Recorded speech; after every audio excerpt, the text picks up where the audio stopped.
And we're back with one of our strategy game previews for Kickstarter games. And we've got some great things to cover this week. Our super favorite this week is Enter the Spudnet, which has a lot of fun things in it. But there are two others, Migration Mars and Dawn of Empire. Also, a quick update on some of the things we covered in the last show.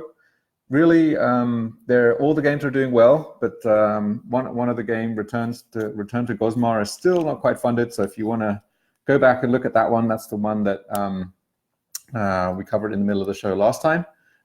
Take a look at it. They still need a little bit of help to get over the line. And if you liked it, then make sure you go give them some help.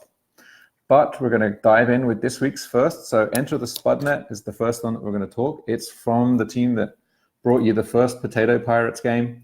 And the first game was really great game, won lots of awards in terms of teaching people how to use, how to think about IT. And this one goes deeper. It goes into the scary world of cybersecurity. And the Spudnet is a bit like the internet, but it uses potatoes, ships, warehouses, and things like that to represent the various types of threats. So it looks a really fun game. You can do all sorts of things like set up firewalls and do botnet attacks and so on. So you've got a nice teaching element to this game, as well as some fun and games to be had.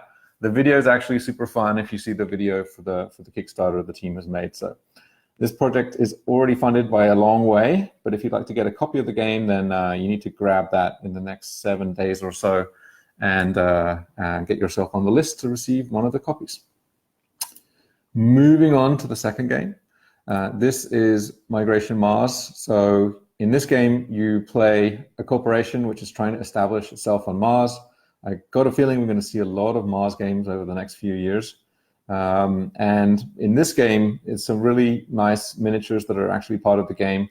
It's a resource building game. You also need to build different types of structures. So there's almost an element of civilization type dynamics in here. There are random events, so it's not pure strategy. You've got some random events that happen. There are things like basically digging up certain types of ruins to get yourself bonuses and such like.